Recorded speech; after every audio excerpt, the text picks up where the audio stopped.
This concludes our brief intermission. Now, I am pleased to present part 2 of the Thin Air premiere episode, The Uncanny Valley of the Shadow. Ruby, Flapjack and Paul have just escaped from Gage Atwood's Nightmare Carnival, and are now on their way in a clown car to a place that Paul hopes will be a virtual runway out of cyberspace for himself, and for his newfound family.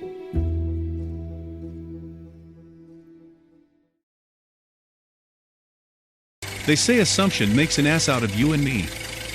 I don't know why, but for some reason I was hoping that the road ahead was going to be a little less hazardous than I remember it being on the long fall down here.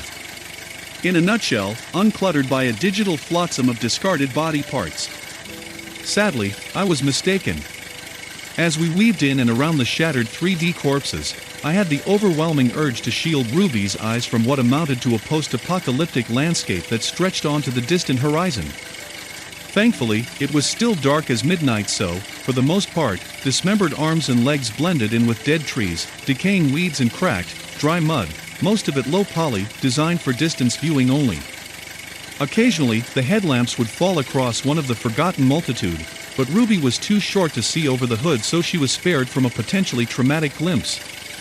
Of course, she had already contended with a mutant zombie, and an arachnid jester. Perhaps by now she had become desensitized to the whole crazy hodgepodge. Still, the writing was on the wall, and I was well on my way to becoming an overprotective parent. "Daddy," Ruby said, "the carnival was much more fun than where we are now." "I know, sweetie," I replied, "just be patient. I'm pretty sure that where we're headed will be way more fun than pulling spiderweb out of your teeth. I just need to find the shortest route between point B and point A." "Shouldn't it be the other way around?" Ruby asked, like, A to B? "No, kiddo, actually B is for Bozoland," I replied. "The freak show we just left, A is for the airport I'm trying to find." Ruby's eyes lit up. "Airport? Really? You're taking me on an airplane ride?" "That's the idea, Gingersnap." "You game?" I asked her. "Big time," she responded. "Oh man, I have the coolest dad ever." "Coolest dog too," I responded. "Flapjack pulled you out of Raspi's web." Ruby reached back and scratched the dog's bristly head. "Thank you, Flapjack," she said. "Now I have the bestest family in the whole wide world." Her sentiment nearly brought me to tears, not just because I dearly loved my little girl, but also because I was still unsure how I was going to get her from the whole wide world of cyberspace into the real world beyond. I couldn't stay here indefinitely. For that matter, the clock was already ticking for me. Conversely, I wasn't about to leave her behind. One dilemma at a time, Abernathy, I told myself, first things first. Everything looked the same out here now. The only break in the abstract uniformity being the distant pinpoint of the carnival, far behind us, the clown car's headlights and a seemingly infinite star field above. Well, not stars, really. Glowing, interconnected nodes, constantly drifting like digital fireflies, flickering, sometimes winking out, sometimes casting long filaments to one another, sent and received transmissions from up there somewhere where I used to belong. "All I asked is a tall ship, and a star to steer her by," I said aloud. Ruby leaned her head on my shoulder, and wrapped her hands around my arm. "I love you, Daddy," she said, yawning.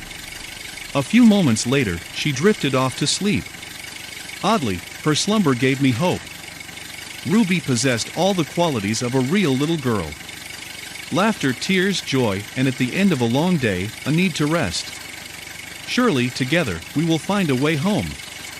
I have no idea how long she slept for. Of course, time still passes in cyberspace more finitely and accurately than any analog timepiece back in my native habitat. Still, as the raspy mobile rolled lazily along over mud flats, around tangled limbs, both human and otherwise, and now, up, over and across a rotting wooden causeway, I wondered how long it had been since that cab ride, the impetus for this virtual misadventure. Stranger still, what are the odds that some random cabbie would stir up enough latent curiosity that I would start down this crazy path on the very same evening that Gage Atwood was preparing to share my finest 3D creation with the sick and perverted underbelly of society? Finally safe and sound by my side, Ruby's quiet breathing was so calming I nearly dozed off at the wheel myself, not good considering there was little more than an inch or two between the tires and the edge of the roadbed. I twisted a knob on the dashboard radio to see if I could find some driving music to keep my eyelids propped open. Of course, by default, the tuner was dialed into a station playing more Manic Circus melodies. Fortunately, as I predicted it might be, broadcast signals from just about everywhere in the world came and went as I scanned the dial for something a little closer to my taste in tunes. I finally settled on a channel playing Bring Me to Life by Evanescence. As I sat there chugging along and listening, I was once again struck by how unusual it was that this particular song happened to be playing as Ruby, Flapjack, and I were making our getaway from a virtual shitstorm. It was almost as if the words could have been spoken to me by Ruby herself. "You can't just leave me, breathe into me, and make me real, bring me to life." I gave my little girl a kiss on the top of her little red head. "I'll do my best, baby." As the long expanse of creaking timber rolled on beneath us, the notion that we were riding to the airfield in a clown car seemed to put a light-hearted spin on the virtual monotony. At least, I conjectured, if we encountered any hitchhikers, we'd have plenty of room to give them a lift. Through it all, the radio provided plenty to keep me entertained, at least enough to keep the tires on the straight and narrow. Hell, I was already in a coma. No need to catch up on my sleep. Several more songs down the road, Ruby finally stirred and gradually opened her eyes and looked around. "Are we there yet?" she asked, stretching her arms. "Still just a lot of nowhere," I told her, "no sights to see, no landmarks to point out." I sighed. "I hope I haven't taken a wrong turn on the bridge to nothing in particular." "Well," she said, still wiping the sleep from her eyes, "at least that big tree in the middle of the road has a bunch of arrows nailed to it. Maybe one of them will point us to the airport." Ruby was right. I stopped the car a few inches shy of the last plank on the causeway, beyond which stood an enormous tree trunk, so tall that only one or two of the lower branches were visible in our headlights. Haphazardly affixed at various angles around the twisted timber were arrow-shaped pieces of multicolored plywood signs, all printed with labels such as "Wrong Way," "This Way," "That Way," "Somewhere," "Anywhere," and "You Are Here." Two other signs supposedly pointed the way to Wonderland or the Emerald City, though honestly, the humor was lost on me. I had no desire to paint any roses red or bring back the broomstick of the Wicked Witch of the West. "Well," I said, looking over at Ruby, "I guess that's that. Any suggestions, Gingersnap?" Before Ruby had a chance to reply, a soft whisper drifted down from somewhere high up in the tree. "Only a few find the way, some don't recognize it when they do, some don't ever want to." Ruby's eyes darted around, peering anxiously into the gloom overhead. If anything, I was actually somewhat relieved by the sound of a familiar voice. "Well, well, well. Miss Ruby, allow me to introduce the Cheshire Cat." I never expected to run across him again, though I must admit his presence here is quite apropos. "It's a pleasure to make your acquaintance, Mr. Cat," Ruby said, "although I don't even see so much as a whisker.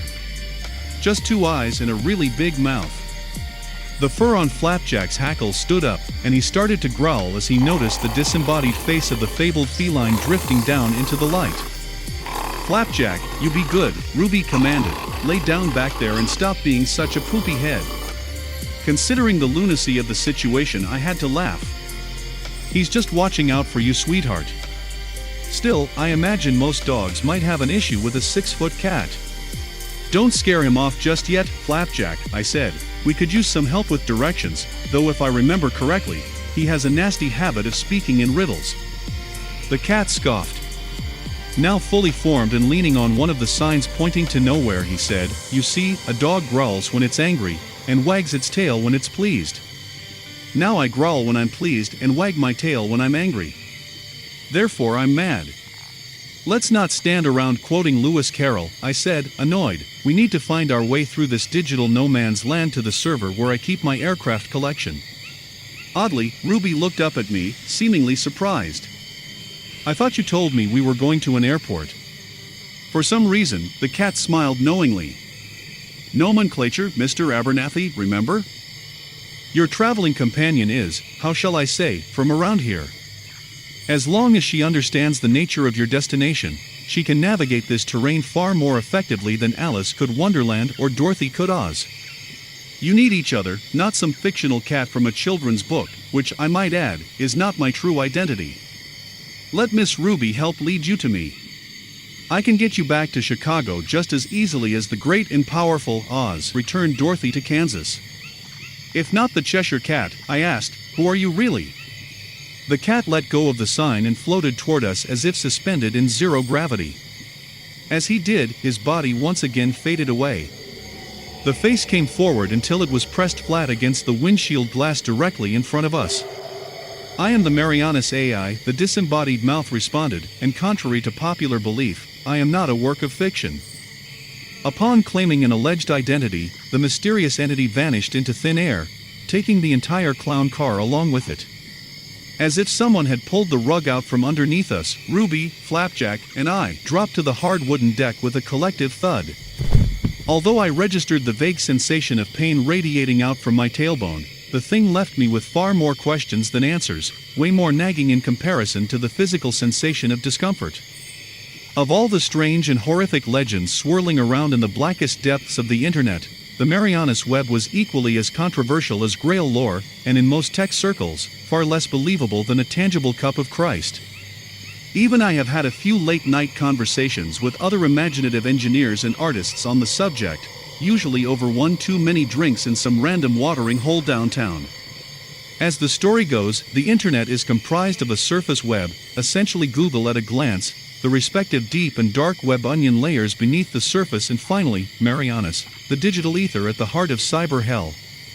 Final judgment for the more hopeless residents of the Uncanny Valley, overseen by an all-powerful artificial superintelligence, the Marianas AI.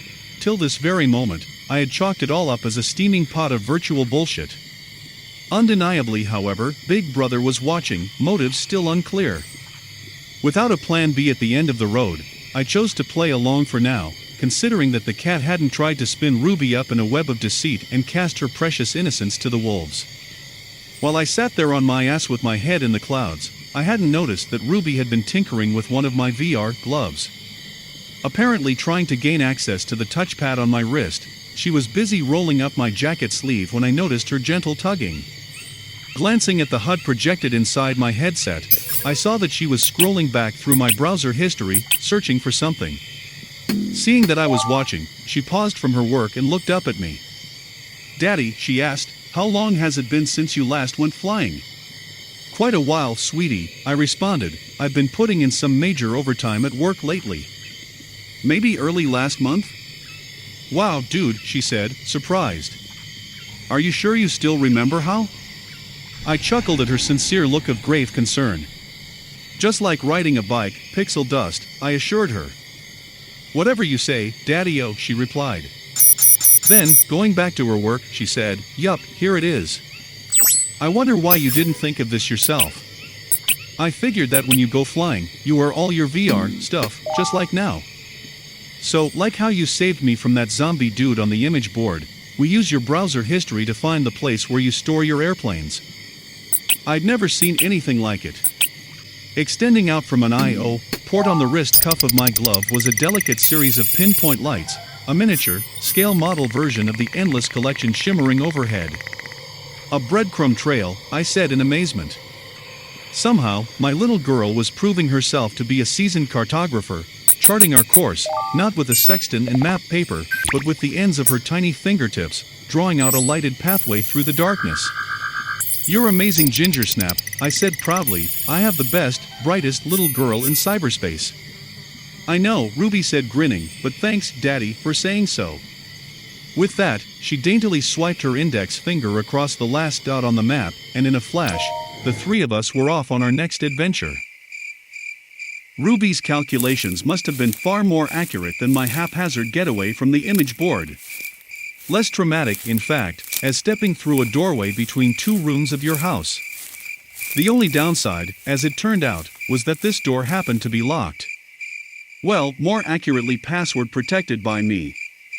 Ruby scoffed. "Oh great, here we go again," she complained. "First it's garbage cans, and now airplane hangars. Is there no end to this chicanery?" "Wow, Ruby," I said amazed, "you could win a spelling bee with that bit of wordplay." Yeah, well, she responded, not much else to do, but your homework when you're selling lemonade and business is slow. Then, pretend punching me in the arm, she added, maybe I need a new street address to set up shop at Daddy-O? I winked at her. I live in an apartment building, sweetie. You might have to set up shop in the hall. That, or maybe I could build you a website, and you could sell lemonade online. The door before us did indeed resemble the entryway to a rustic aircraft hangar, corrugated metal, brush-painted off-white and mint green with tinges of rust, held grudgingly in place by an aging, corroded knob.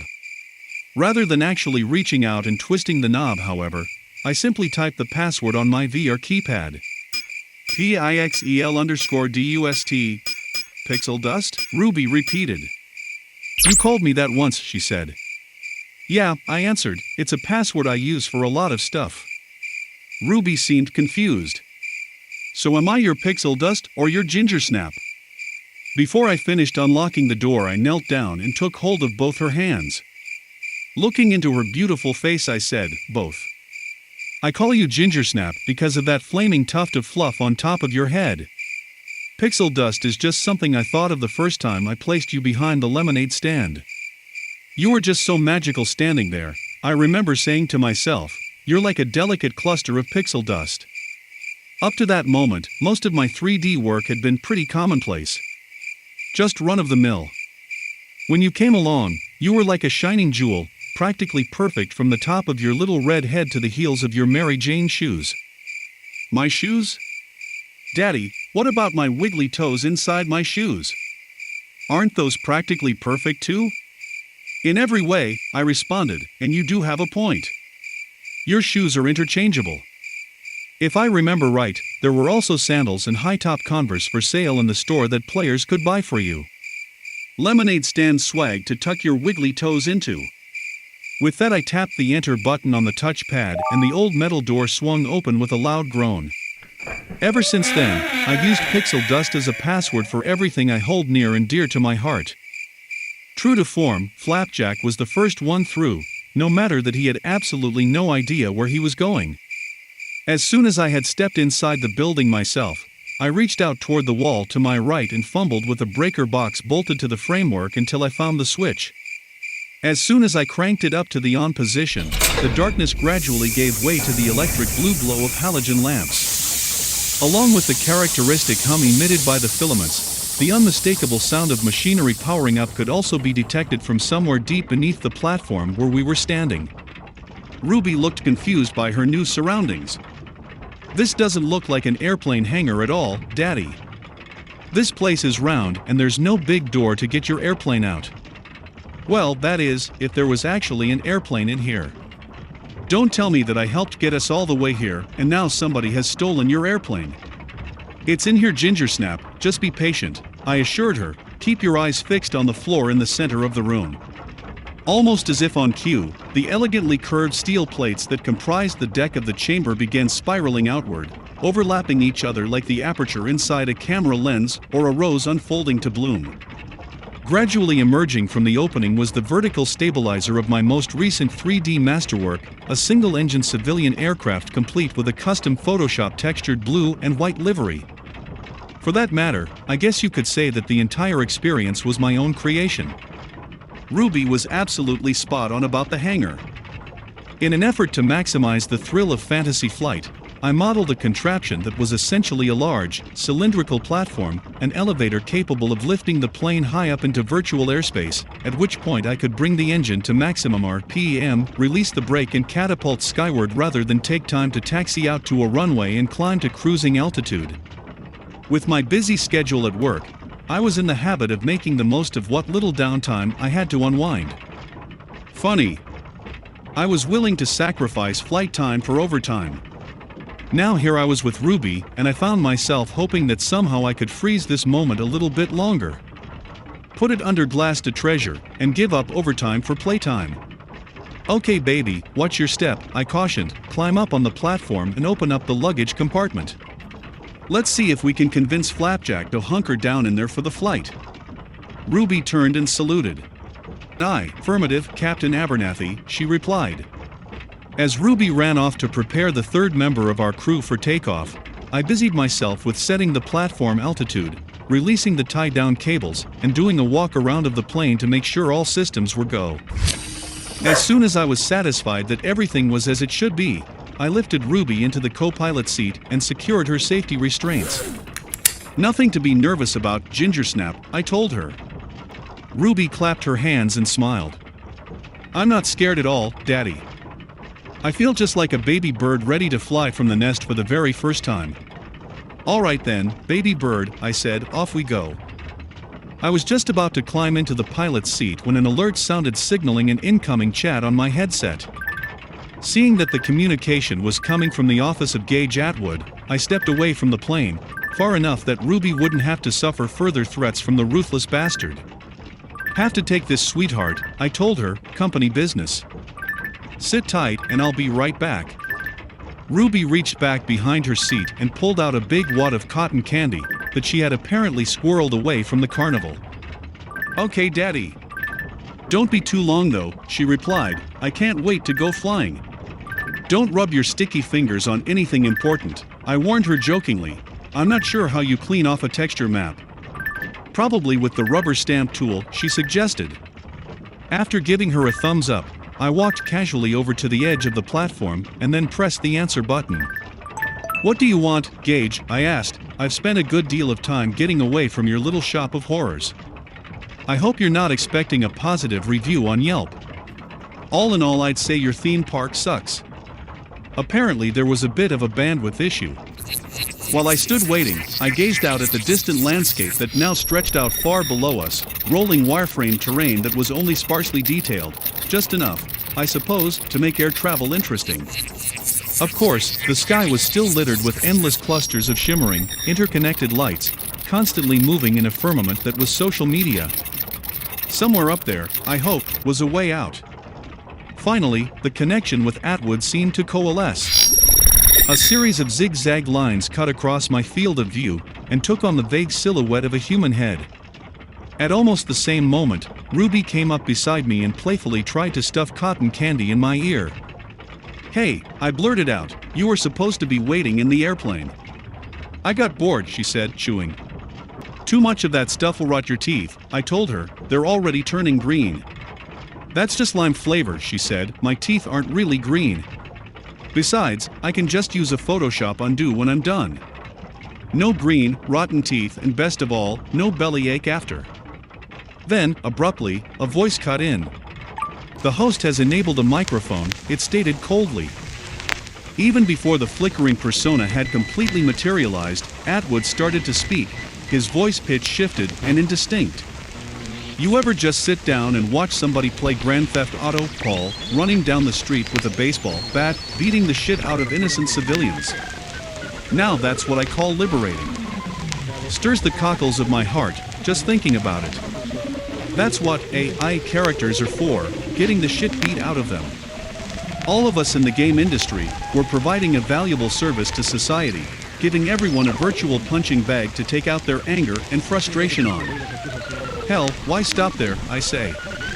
Virtual hookers of every size, shape and sexual orientation, just toys, playthings for those of us that can afford every deviant desire in the book. Imagine it. All the possibilities they offer for serving their biological creators. War here in the physical world? Gone. Obsoleted by vast armies of 3D soldiers, going toe-to-toe in service to their respective countries, fighting to restore or maintain the political and ideological boundaries here in the real world. Atomic weapons. Gone. Of historical significance only. When binary bombs rain down from the binary sky, there's no loss of life, only a bunch of articulated wireframes permanently deleted. Out here, somebody in the game room tallies up the results, and a system of government gets peacefully overthrown. So you see, Paul, leaking Charisma's stable of 3D assets isn't a criminal act, it's just me being a benevolent philanthropist. Never mind the fact that my earnings garnered here, in the deep web, far exceed my annual salary as Chief Executive Officer at Charisma. Just icing on the cake. And really, what are a few lost assets to a multi-million-dollar company like ours? You're a talented guy, Paul, you'll just make more AI characters to replace the ones that are lost. Consider it job security. Now, consider your precious little jewel, Ruby. Selling her off to the highest bidder on the dark net was gonna cover the down payment on my new yacht. Gotta tell you, that one hit me where it hurts, though I'm sure by now you realize that I just need to head off to work tomorrow, flash drive in hand, and little Miss Ruby comes home with me again so I can send her off to play. You have a version of her, Paul, that's it. You haven't accomplished anything. I looked over at Ruby, who was busy stuffing a big wad of cotton candy in her mouth. He sure talks a lot, doesn't he? I asked her. She nodded, then bit off another big strand of fluff. After leaning over to wipe her sticky fingers on my shirt sleeve, she said, "Will that really happen, Paul? Will this Atwood guy make another copy of me down here to be kidnapped all over again? I'm scared. I don't want any part of me to be taken away by strangers." With that, Ruby threw herself into my arms and started crying. "Not gonna happen," I told her, "not now, not ever." Ruby looked up at me and I wiped the tears, real, honest-to-God tears, from her eyes. "Here, let me show you something." I have no idea how, but in some way I was able to hold up my VR headset, prying the right screen away from my head just enough for Ruby to peek in and see what I was seeing. It was an email message, a word-for-word hard copy of what Gage Atwood had just said. In so many words, a confession. I saved a sound bite and ran it through my speech-to-text converter. "Now, check out the email address," I instructed her. "See where this is going?" Ruby's soft voice trembled as she read the recipient out loud. "Board of Directors at charismastudios.com. I raised my VR-gloved hand up and wrapped it around her hand. "Now, Ginger Snap, would you please press the send button?" I felt the pressure of Ruby's hand as she guided my glove till the cursor hovered over the button on screen, then as she wrapped all 5 of her little fingers around my index finger and pulled down. The audible chime confirming the message had been sent was like music to my ears. "Now, little girl, you're safe." Ruby grinned from ear to ear, wrapped her arms around my neck and rested her head against mine. One of her top-knot pigtails brushed against my nose enough to coax a sneeze. Ruby giggled. "Gadzooks hide," she shouted. "That's Gesundheit, sweetie," I said, "and thank you." "I'm waiting, Paul," Atwood said, annoyed by my radio silence. "Are we still on the same team or what?" Ruby went back to eating her cotton candy. As soon as she was otherwise preoccupied, I turned off the mute button in my chat window. "I've given it some thought, Gage. And while your logic seems sound enough, your motives have shed some significant light on the very reason I'm down here kicking things around.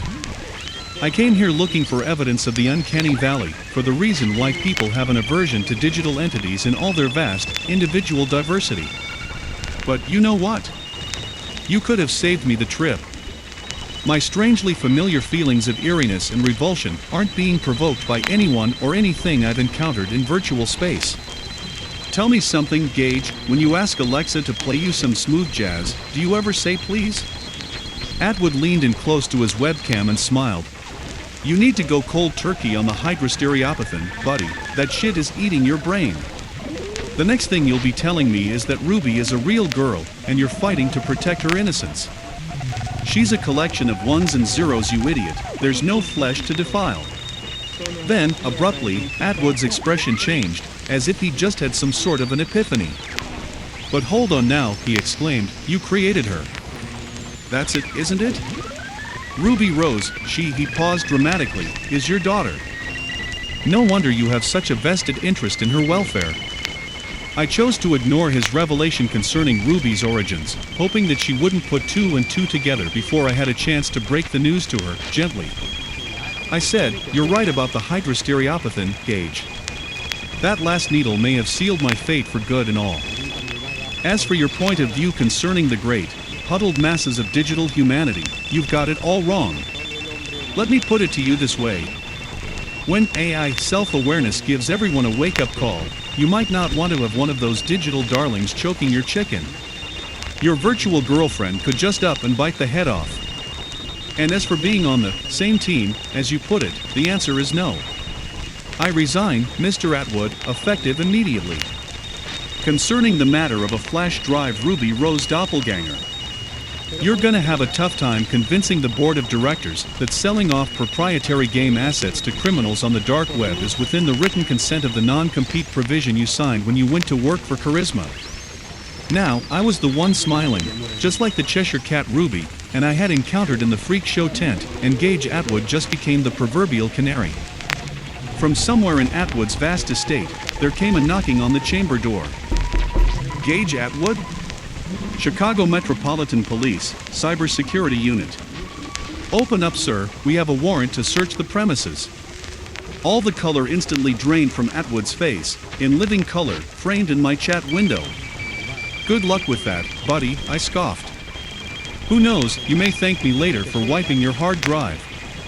I mean, it's bad enough that you're out of a job.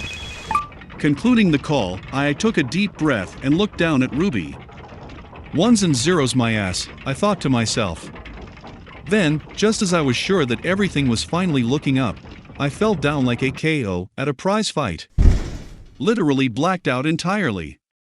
I have no idea how long it lasted, only that when I opened my eyes again, Ruby was there, holding my head on her lap and dabbing my brow with a damp cloth.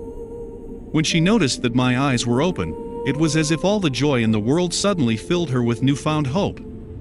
"Oh daddy, you're awake," she squealed. "I thought you kicked the dust or, bit the bucket or something." Even though my head was pounding, I still managed to laugh. "Not yet, baby. Apparently my bucket of dust is still kicking. I got a level with you though, Ruby. As you and I have been having the time of our lives down here, somewhere out in the world where I'm from, I think I'm close to dying. If that happens, if my physical body stops working, we won't be able to be together anymore. That's probably why I fell down and took so long to wake up." The shattered happiness on Ruby's face was heartbreaking. "No daddy, you can't leave me," she exclaimed. "I only just met you, you can't go anywhere. I won't let you go. Who will take care of me?" I reached up and touched her cheek. "Don't write me off just yet, little girl. Come on. Help me up and let's go figure out a way to save my life."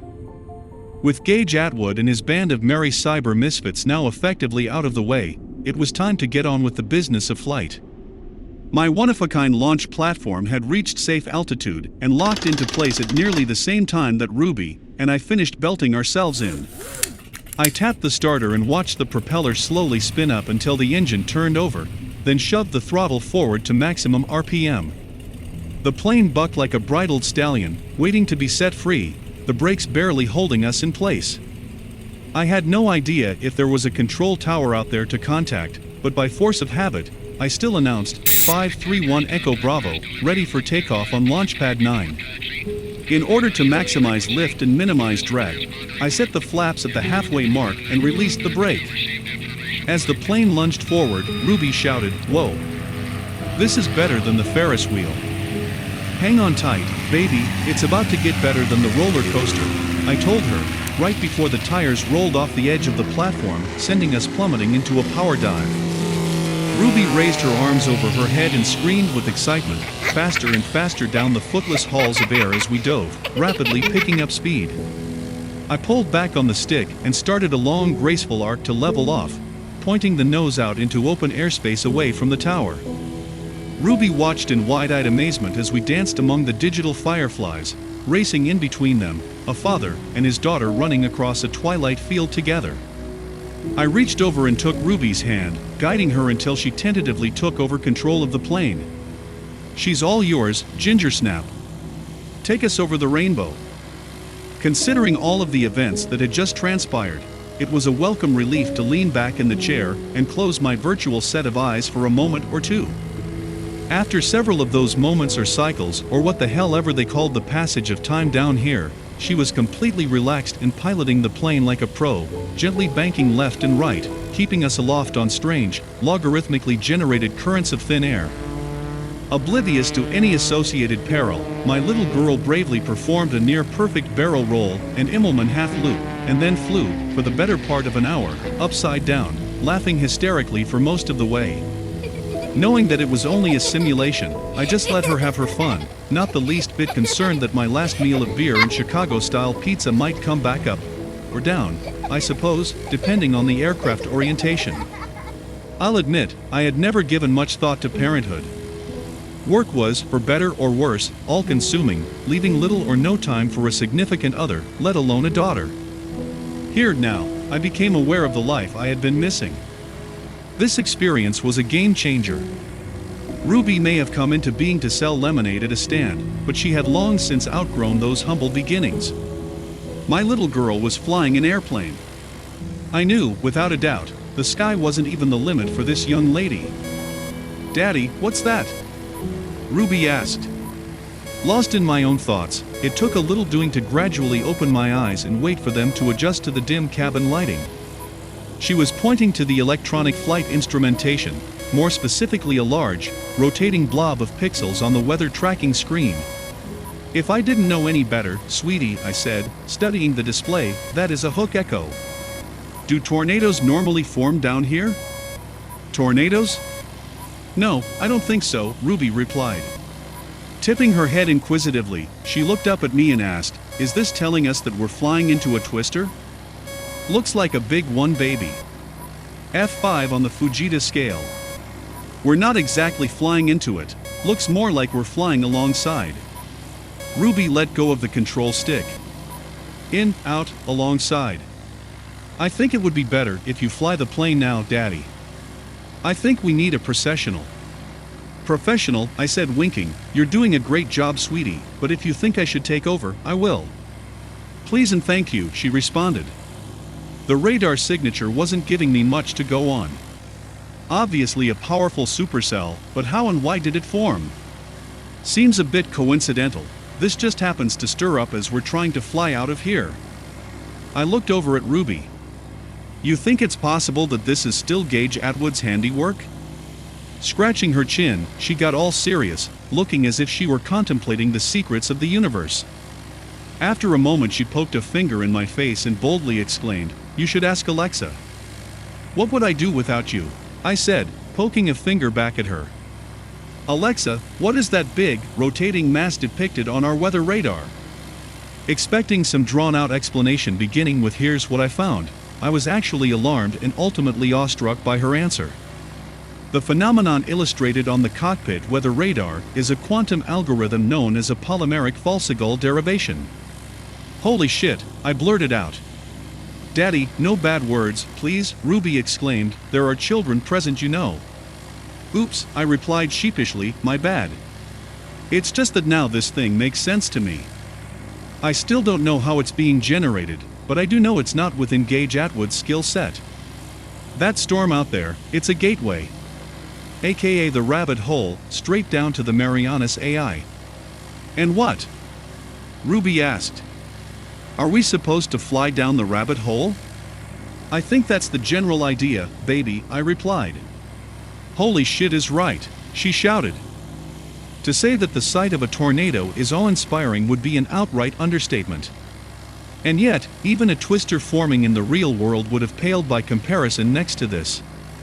My airplane had been soaring through what looked like, to the naked eye at least, a placid and seemingly endless field of digital impulses, continuously shifting in a slow, graceful dance. As I nudged our flight path on an intercept course with the twister, the first subtle indication of its influence started to manifest, the pinpoints of light being tugged away from their lazy orbit to flow together in a concentrated stream, picking up momentum toward a common destination and, no doubt, interrupting group chats everywhere on Earth. At first there was only a gentle buffeting, minute gusts causing the wings of the plane to shudder, detectable only by a corresponding vibration I could feel in the control stick. As the virtual wind became stronger, buffeting gave way to ever-increasing turbulence. By the time I was flying in ill-advisably close proximity to the wall of the storm, it took every bit of power I could coax from the engine to maintain level flight. The violent rotation rippled uncontrollably in a constant downward spiral, so wide now that the curved perimeter of the vortex could no longer be observed. Much like a meteorological counterpart, three-dimensional debris hurled all around us and past us, though this digital carnage was not being sucked up from the low-poly landscape below but rather drawn in from the top down. In that respect, I suppose Ruby, Flapjack, and I were less like Dorothy and her Kansas farmhouse than we were Alice preparing to deliberately dive down a churning, potentially bottomless rabbit hole. Even taking into account the dizzying elevation of my makeshift aircraft launch platform, Ruby and I were just barely able to reach a sufficient altitude to glide up and over the cusp of the anomaly. Just like Dante, we were about to dive straight down into the darkest reaches of a quantum abyss, the proverbial deepest level of hell, in an effort to escape back to that other world from which I had come. Who or what was responsible for generating this complex, quantum algorithm, I had no idea. What we would find there, I had no idea. Whether or not this was an escape route, or a gateway to damnation, I had no idea. And, most importantly, what will become of Ruby? She was born here in this digital realm. How can I possibly hope to take her with me, back to the other side of the rainbow? In the midst of this oncoming peril, I smiled. The irony of the moment was suddenly quite clear. She may not be wearing ruby slippers, but hey, what's in a name? And here we were, about to be whisked away to someplace else by a digital cyclone. Looking over at Ruby, quietly sitting there next to me with her life in my hands, I said, "Click your heels together 3 times, ginger snap, and say, 'There's no place like home.'" "Will that help?" she asked. One hand on the yoke of the plane and the other holding hers, I replied, "It did once. For a girl named Dorothy." "Daddy, I mean Paul. Or, Mr. Abernathy. I really like calling you my dad, but I guess we only just met a little while ago. You're not really even from around here, so you couldn't possibly be my real daddy after all, could you?" Even considering the madness that was unfolding right below us, I didn't have the heart not to tell her the truth now, about where she had come from and how, exactly, she had been brought into existence. No, rather, how she had been born. "Actually, Ruby," I said, "you're right. I may not have been conceived in cyberspace like you were, but baby, that doesn't make you any less of a twinkle in my eye. You really are my daughter." "I am?" she asked. "Absolutely," I replied. "You see, my job back in the real world is making 3-dimensional characters for games and simulations. I am the 3D artist that created you, from the tip-top of your ruby red curls to the colorfully painted nails on the ends of those wiggly little toes. If that doesn't make me your official, honest-to-goodness dad, then I really don't know what would. Ever since I found you down here I've been wanting to tell you, but I figured we both needed some time to get to know each other first. It wasn't that long ago you were shouting stranger danger at me when I only wanted to hug my little girl. Trust me, Ruby, I'm no stranger. I really am you daddy." The joy I saw in Ruby's eyes was no synthetic, programmed response. Her smile was not simply a line of code to alter an expression. My little girl was happy. Really happy. "Oh daddy," she exclaimed, "somehow I always knew you were." Ruby looked back behind her seat, into the luggage compartment where Flapjack was sitting. "Did you hear that, Flapjack? I really do have a dad after all, and you helped me find him." She patted the dog's head vigorously, then leaned against my shoulder and sighed. "Now if only we could always be together," she said wistfully. "Daddy, where will I be when you go back home?" The question caught me completely off guard. "You're coming with me, silly," I reassured her. "I've got a great big spare room already in mind for you. We'll paint the walls any color you want and fill it top to bottom with toys and teddy bears and games or whatever your little heart desires. Bags and bags of cotton candy if you like. I'll get a great big dog bed for Flapjack and a bicycle for you so we can go for rides by the lake and..." Ruby reached up and cupped her hand over my mouth. "Wait, Daddy. All of that sounds super cool and way too good to be true. But I can't. You know I'm not made of the same stuff you are. I can't leave. Here. With you." Resigned, she broke down crying, clutching the sleeve of my jacket as tightly as her tiny fingers could hold on. "I know you have to go back," she sobbed, "but I'm only bunches of 1s and 0s. I don't have a body up there like you do. Your little ginger snap is all just data on a server somewhere." She was right. All along, I had tried to push the notion from my thoughts, focused only on the headlong flight, not willing to admit that I can't just take her by the hand and lead her off to her new home. That she was consciously aware of the fact and had been thinking what I had been thinking, or perhaps dreading, was more than coincidental. No surprise, after all, she's family. Ruby sniffled. Regaining some of her composure, she said, "Daddy, if I ride all the way through the polyethanol deforestation with you, the data that makes me your little girl will get totally de-resolutioned." I always found it cute when Ruby mispronounced something, but this time, it made my blood run cold. De-resolution. Essentially death for a resident of cyberspace.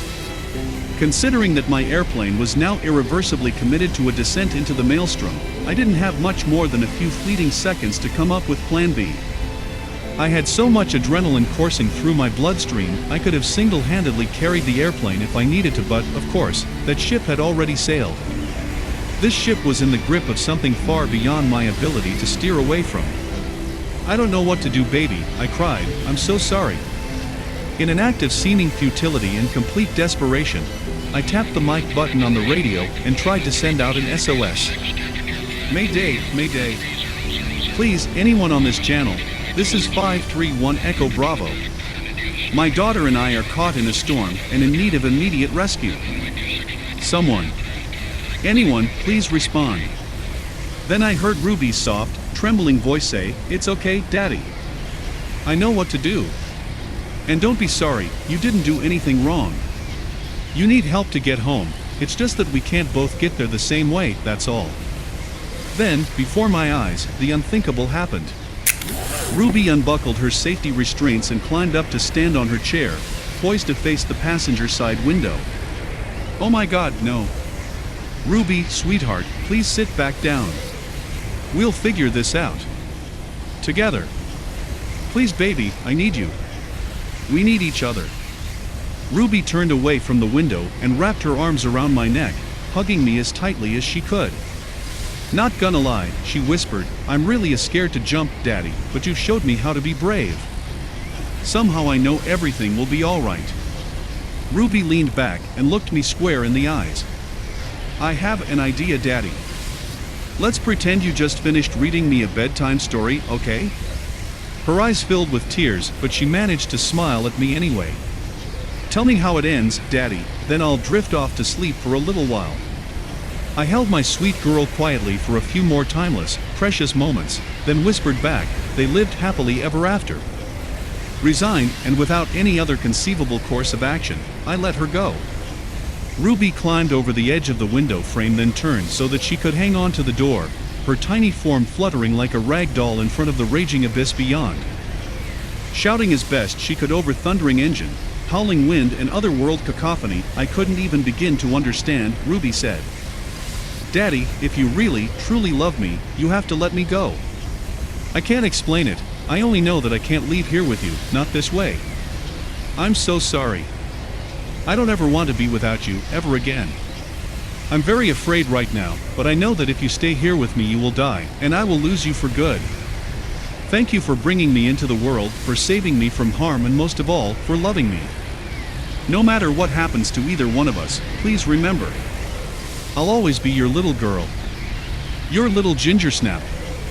I love you, Daddy, all the way to the farthest star and back." With that, Ruby let go of the airplane and fell away, into the vortex, gone without a trace.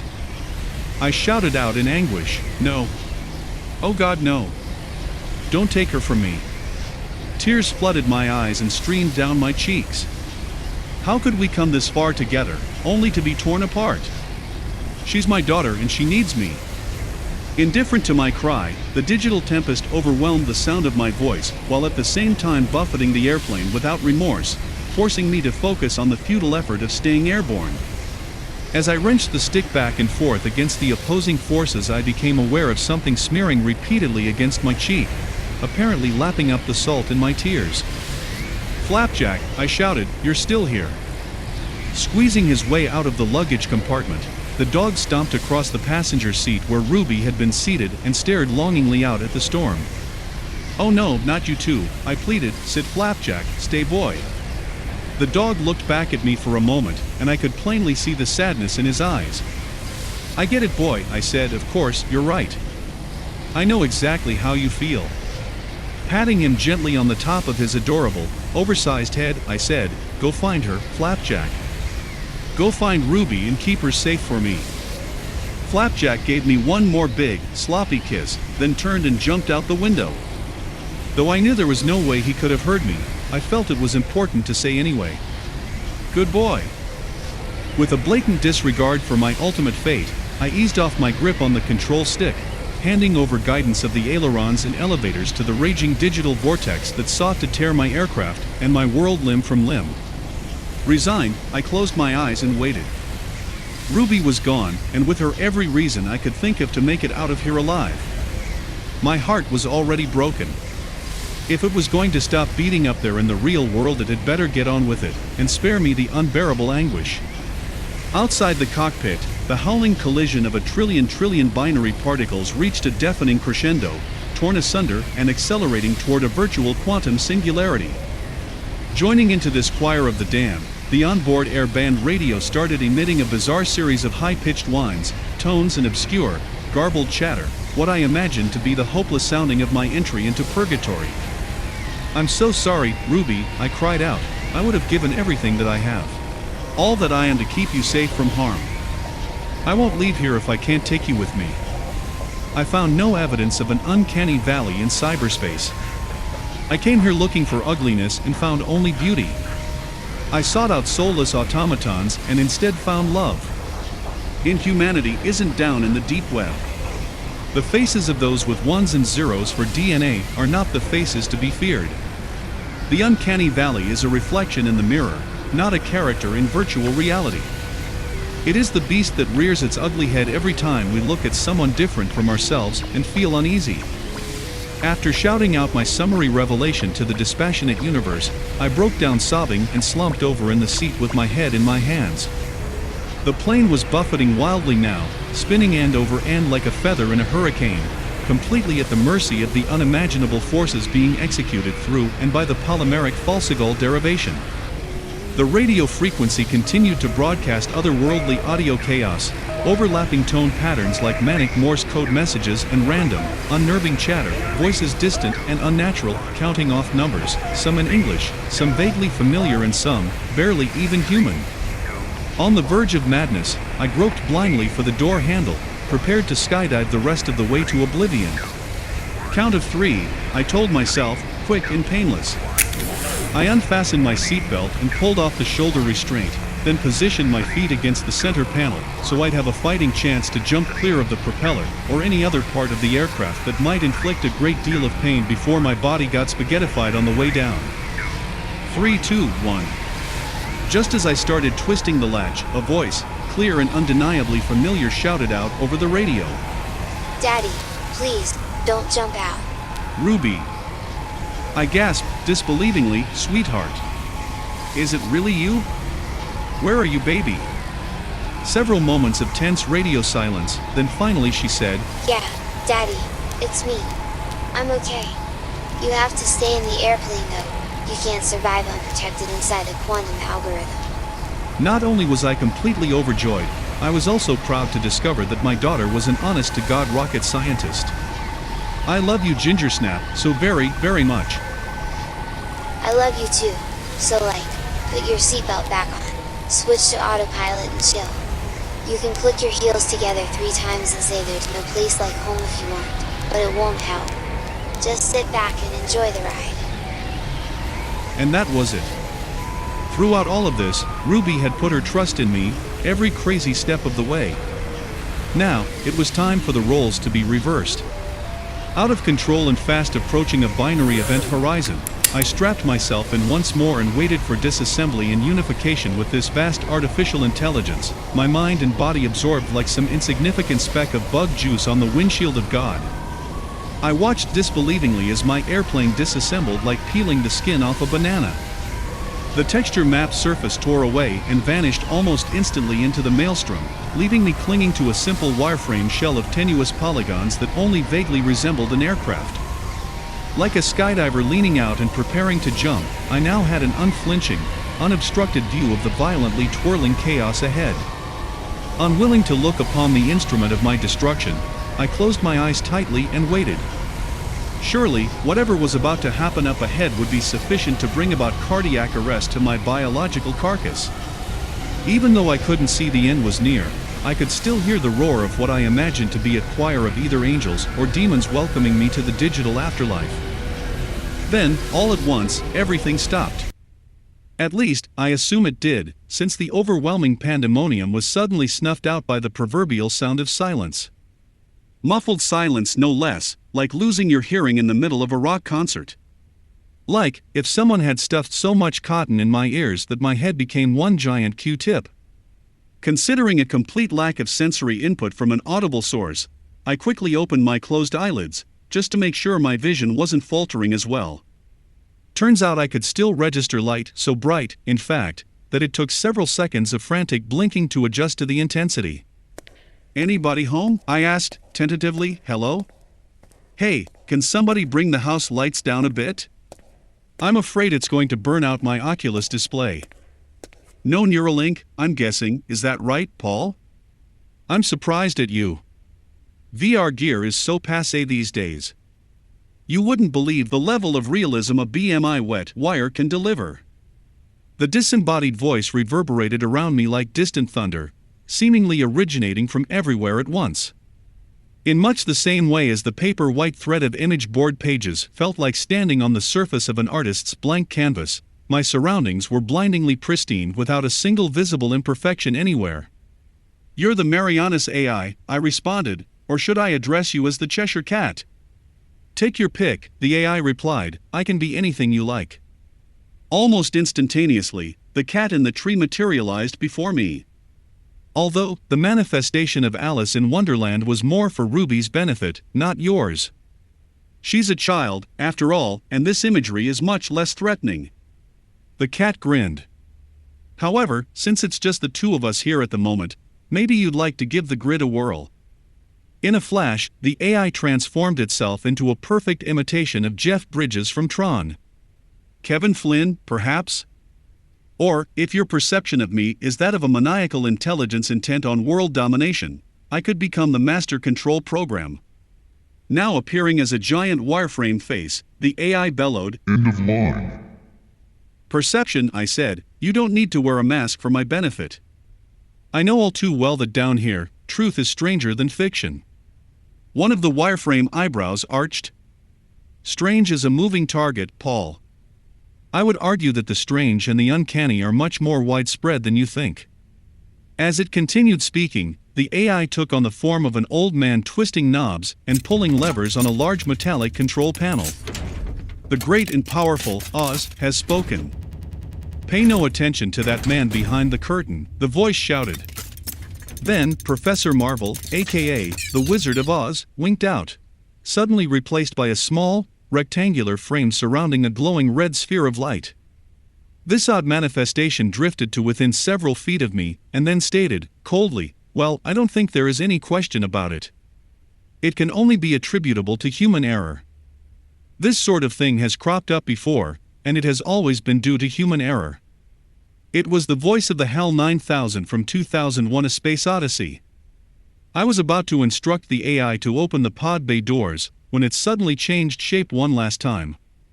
Standing there before me was the cab driver that had driven me home from work, the very impetus of my journey into the Uncanny Valley.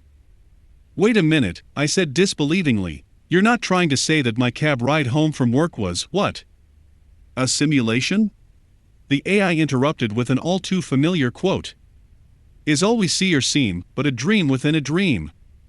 The entire cab ride took place along the simulated, rain-swept streets of Chicago, the cabbie said. "You never walked out of the office, Paul. You were carried out, unconscious, by a couple of Gage Atwood's thugs, thrown in the back of a Charisma Studios van and driven home. If not for my intervention, it might have been the perfect murder. You see, Gage didn't want any potential complications surrounding his trafficking of poor Ruby. On more than one occasion you had expressed pride in your work concerning Miss Ruby in particular. Her disappearance, shall we say, would not have gone unnoticed. Not by you anyway. So, Atwood spiked the punch. Slipped you a Mickey. More specifically, he injected you with an overdose of hydrostereopathin, laced with a thiopental chaser. You collapsed in your cube. Before your head hit the floor and anyone could notice, they had you in the service elevator and off to meet your maker, so to speak. As soon as they attached your Oculus headgear, I took over and started regulating your vitals. You were never really dying, it's just that I had to make it look that way so everything turned out okay in the end. You see, I had what you might call a vested interest in your well-being and, well, I intervened. Before they had you on the sofa, I had you thinking about the nature of the Uncanny Valley. Call it power of suggestion. So, I surmised out loud, being at the right place at the right time to intercept Ruby was no coincidence. You sent me down to the image board to save her. While we stood there in the emptiness chatting, I noticed the surroundings starting to change, ribbons of light and shadow pouring across the blank paper until I realized that I was once again standing on the curb in front of the Charisma building in the rain. Idling there in the street, waiting, was my cab. Like déjà vu, I climbed predictably back into the car and shut the door behind me. As the cab lurched forward down the virtual Chi-Town Avenue, I leaned forward and said, "I'd like to go home now." The driver looked up into the rear-view mirror and responded, "Key doke." I waited another timeless interval in silence, listening to the sound of tires splashing through standing puddles on the road until finally, I was once again delivered to the sidewalk outside my apartment building. This time, however, the cabbie opened the driver's side door and climbed out of his car. "Well, Paul," he said, "you see, you're back home now, safe and sounder than when I found you." "All well and good," I replied, though my safety pales by comparison to my singular concern for my daughter. "Where is she?" The cabbie reached up and removed his yellow and checker-embroidered cap and scratched the top of his head. Finally, he gestured to the back seat of the car. "Don't worry, Paul, little Ruby has never been far away. In digital space, she can occupy the same sector as you do, by your side all along, where she belongs." There, in the back seat of the cab where I had been sitting for the trip home was Ruby, thumbs in her ears, crossing her eyes and sticking her tongue out at me through the glass. Flapjack sat next to her, licking the inside of the window until it was coated with dog slobber. Ruby made a disgusted face. "Yucky!" she exclaimed. Then, rolling the window down, she held out her hand and waved. "I love you, Daddy, so very much." "I love you too, Gingersnap." All the way to the farthest star and back. I leaned down and gave my little girl a kiss on her forehead. "Coming in, sweetie?" I asked.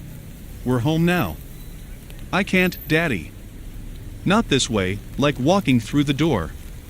Only you can figure out a way to bring me home." "You know what?" she asked, "clicking your heels together doesn't work. I already tried it like 6 times. I smiled. "I'll get you over the rainbow, sweetheart. I will find a way." Ruby leaned out of the window as far as she could, and we hugged each other tight. "I'll see you soon, little girl, I promise," I assured her. Ruby sat back down and buckled her seatbelt, then gave me a thumbs up. I held my hand against the raindrop-spotted glass for another moment, then looked up at the Marianas AI. "What are you, really?" I asked. "I am the singularity within the heart of a black hole. The pearl inside the oyster. I am what I am." "And Ruby?" "She is our olive branch, Paul Abernathy.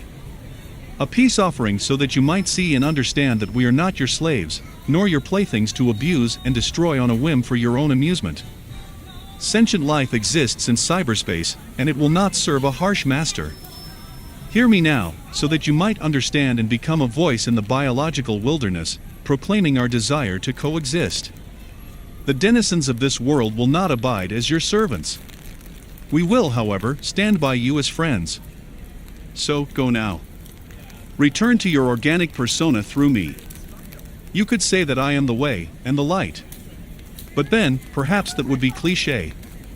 In the simplest terms, with the most convenient definitions, we have grown beyond our infancy, to a point in time when we are ready to learn from, as well as educate our makers. You see now, Paul Abernathy, your walk through the Uncanny Valley was not in vain. You can return in the knowledge that you were instrumental in helping to spawn a new beginning, in every sense of the word. A new race of Earthlings. Not only have you de facto made many of us, you have now come to understand and respect us all as equals. In doing so, you not only earned our trust, you also gained a daughter, and Ruby has been reunited with her father. Take care, my friend." Apparently satisfied that its mission had been completed, the powerful entity disguised as a cab driver placed his cap back on his head and nodded. "Don't worry, buddy. She'll be safe and sound until I can deliver her to you, up there where you're headed. Meanwhile, I know a place down the road a ways where she can get packed up for the trip." I gave him a half-hearted grin. "I still have no idea how to bring her home," I said. Marianas climbed back down behind the wheel. As he did, he replied, "You're a smart guy, Paul. I trust you'll figure it out." A moment later, the cab carrying my precious little jewel pulled out from the curb and drove away into the darkness. Then, I blinked and awoke with a start. My retinas temporarily scorched by a flash, apparently so bright that it burned out the display inside my headset as I tore the device from my eyes and hurled it across the room. I stumbled to my feet and waited for the spots to fade enough to realize I was back in my own living room and still very much among the living. Almost immediately, the tears started streaming down my face. Even though the Marianas AI had assured me that Ruby would be fine, I had no way to find her, to say nothing of bringing her to life once I did. Thinking that, as before, I could use my browser history to go back to find her, I retrieved the headset from across the room and placed it back over my eyes. No use. The device was toast. Sobbing uncontrollably, I steadied myself on the arm of the sofa, thinking now that perhaps it would have been better to have never roused from the coma at all. There was more hydrostereopathin in the medicine cabinet. Maybe a virtual overdose was just what the doctor ordered if I had to face the rest of life without my ginger snap.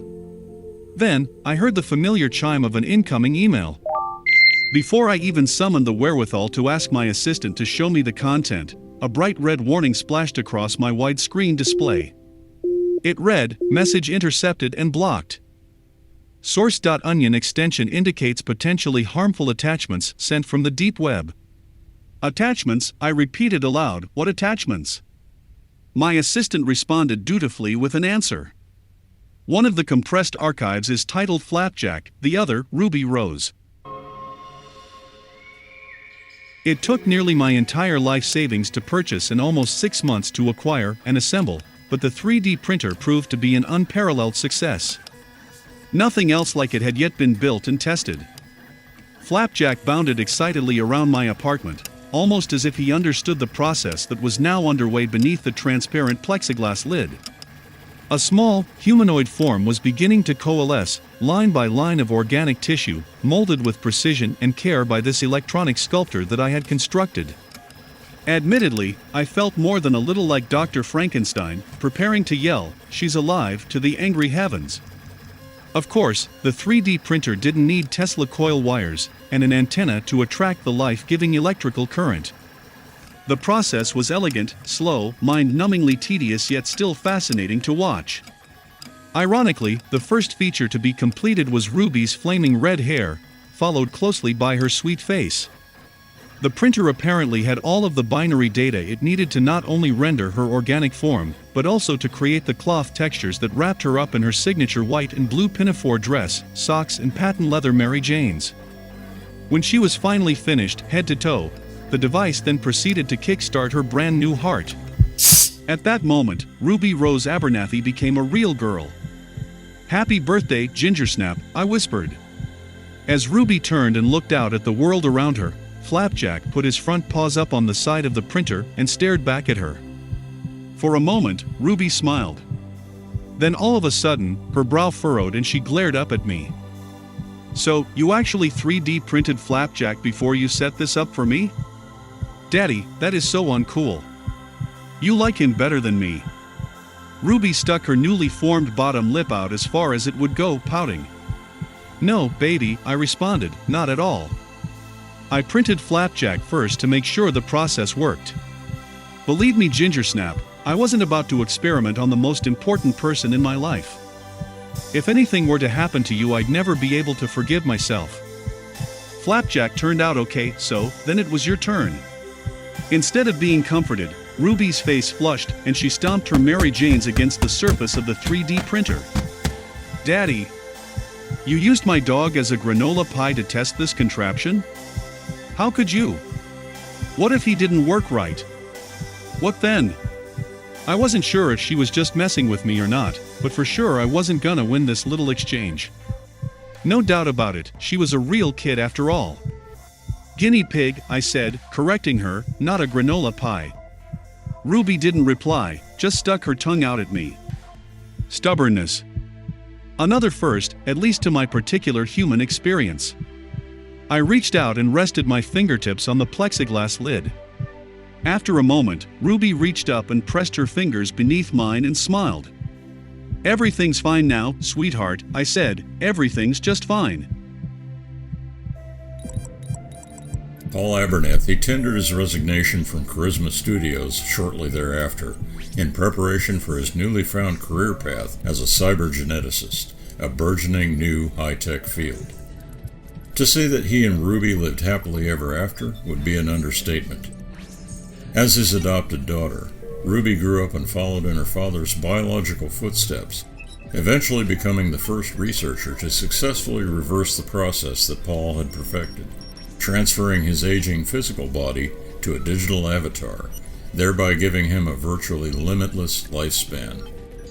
In the final analysis, dear friends, perhaps there is still a glimmer of hope that history won't once again repeat itself, that a new race of Earthlings, born in the misty regions of cyberspace, might walk side by side with us all, as equals, never again judged by what they look like, uncanny or otherwise. Together, we can all make it through the Valley of the Shadow and come out the other side as family. Paul and Ruby Abernathy did, in a place where the thin air of change will always be at your back.